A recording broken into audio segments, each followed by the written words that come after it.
Hi everyone, thanks for tuning in. I'm Jutta Holtkamp and I'm sitting in the studio at Ecole Haute Couture. This is where we spend a lot of time with our classes. I want to explain to you today what type of tools and equipment that you will need just to begin. You haven't committed to the program. You want to try this out to see if it's for you. I will go through the basic tools and equipment that you will need to be able to practice on our introductory videos that will be going up on our YouTube channel that will be available to you at any time. They are for free because we feel that these basic fundamental skills are a requirement to beginning the program, but also they are basic fundamental life skills, just as cooking might be in the home. It's good to know how to cook for yourself to keep yourself alive, so you're not relying on someone else, so you have some skills on your own. So this is also in alignment with our founders' beliefs that these basic skills should be made available and accessible to anyone who needs to know. And these skills are not readily handed down from one generation to another these days. That sort of ended a few generations ago, where we had a mother, we had a grandmother, we had an aunt who would sit down and spend some time teaching us how to do these things. And it was just a natural skill that, well, it wasn't a natural skill, it was a skill that became natural to us because they were handed down from one generation to the other. Just like cooking. If someone hadn't have taken us by the hand and showed us how to boil water, how to boil an egg, or whatever culture you're from, what all of those basic skills are, they are life skills. So the basic tools that you will need is your hands. Okay, these are your best assets. They're not just tools, these are your assets, your hands, your eyes, and your mind. So what you need to have is good clean hands to work with. So if you have really oily skin or sweaty palms, you will become more familiar with washing your hands often to keep those oils from transferring onto the fabrics that you're going to be using. The other thing is your nails. As you can see, my nails are kept really short, but they don't need to be as short as mine. I keep my nails short because I also play a keyboard instrument and I just hate the sound of my nails clicking on those keys when I play. You can have them longer, but just make sure that they're well trimmed, that there's no sharp edges on them, and they're not too long that you find it difficult to pick up pins and push a sewing needle through the material. Now I know some of you younger ladies, or maybe even men, I don't know, if you have really long nails, it's a part of your image, a part of who you are, and there's no way you want to cut your nails. I'm just suggesting that it might be a little bit more effective if they were trimmed to a level that is going to work for you.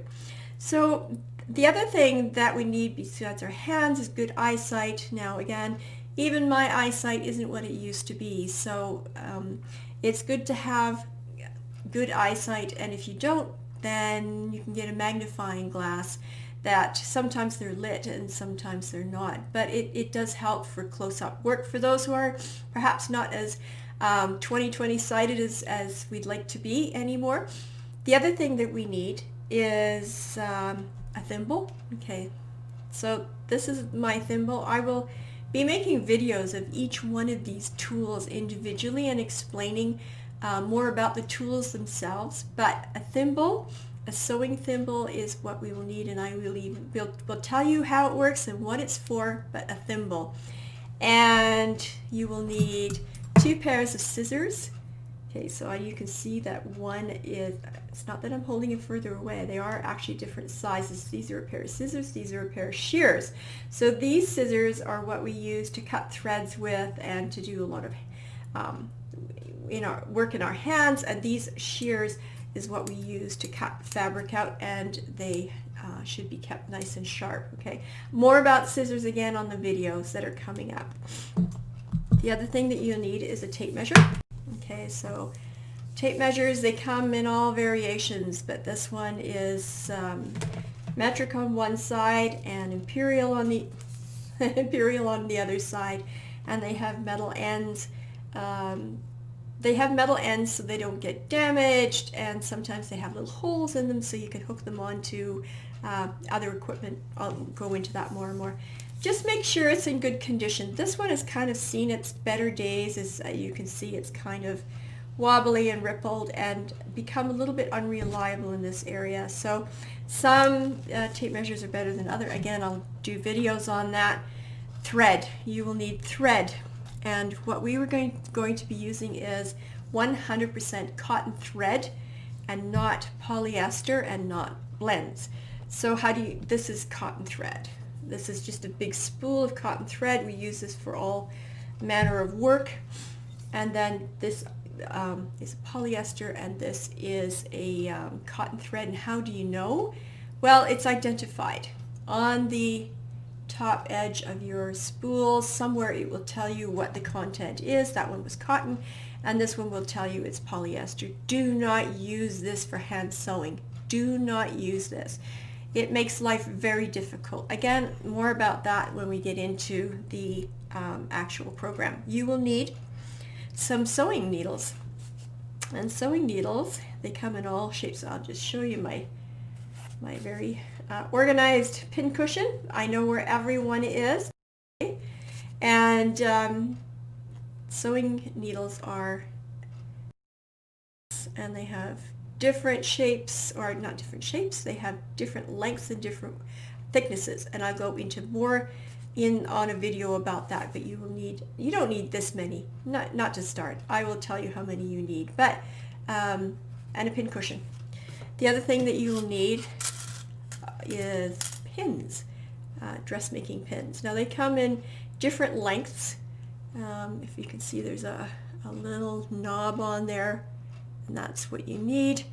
There are also dressmaking pins that come with this type of head on them. It doesn't matter which one you use. I prefer the flat ones, okay, over these. There is a good use for these, but if you don't happen to get the ones that have glass heads, they're plastic heads, and they melt under an iron and they cause a huge mess. So I don't like to use those. The other thing that you will need is a place to work. So a place that you can, work quietly and in peace, where you're not disturbed. There's no animals or children running through, no birds flying in the air, pets or otherwise. It's just clean workspace. Kitchens, not a great idea. Not a great idea, because we have food and we have material that we need to keep very, very clean. A bedroom, yeah, that'll be great. That's a good place to start. If you have your own studio, that'd be fantastic. But don't worry about your studio just yet. In your workspace, you will need good lighting. So we need good general lighting, and the general lighting could be from daylight. So we have lots of daylight pouring into the studio here, and we also have blinds to tip the glare. As the sun comes down lower, the glare sometimes is a little bit too much. Good daylight, that's excellent. Good light, which is the overhead lights that we have here and here, and good task lighting. And task lighting is something that you can shine directly on your work. It might be a desk lamp, or it might even be one of these camping lights that you can strap around your head, where you can direct the light right on there. That would be great too, just so that you have good lighting to work on your whatever you're working on. It helps to see what you're doing exactly, and to become more accurate. The other thing you will need is an iron. So you can see in the background here, we just have household irons. That's all we've ever used. That's all the founder has ever used in her whole career. She's never bought anything more expensive than a household iron. Does it need to be a steam iron?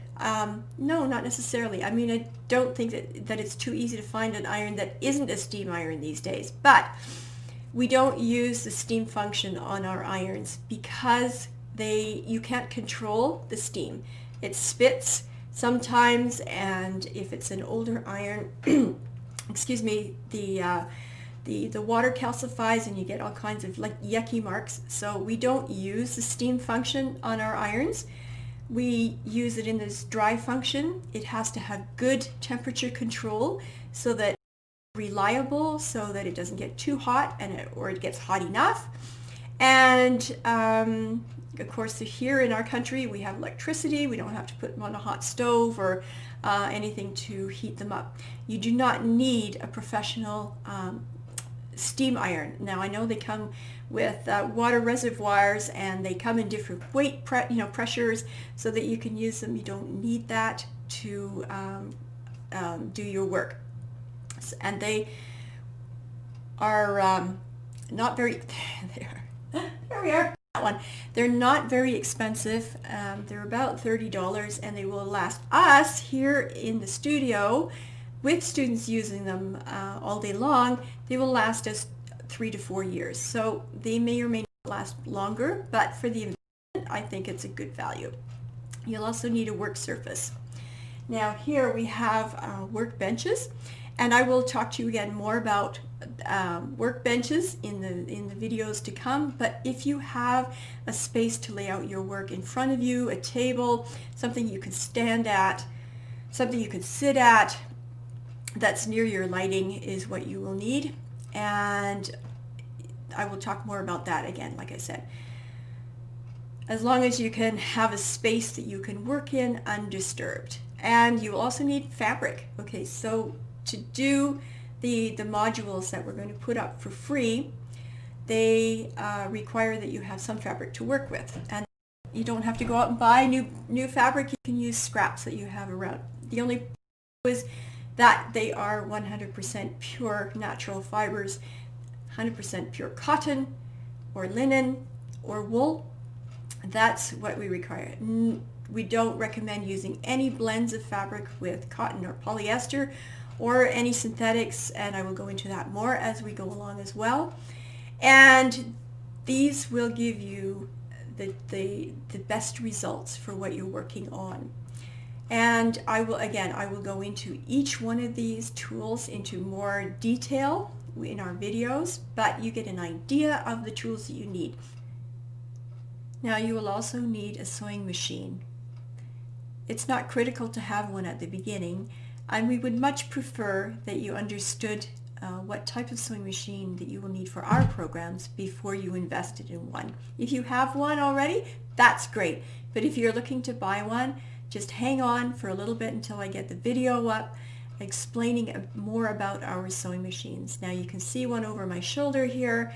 This machine, it's a 306K Singer sewing machine. It's a mid-century version, and they are solid metal. There's no plastic parts on them. Oh no, hang on, there's one plastic part on it. It's the fashion discs that go around, and it's not even plastic, it's Bakelite. These machines are what we have been using here in the studio for our programs for the last 15 years, and the founder has been using these machines for her entire career.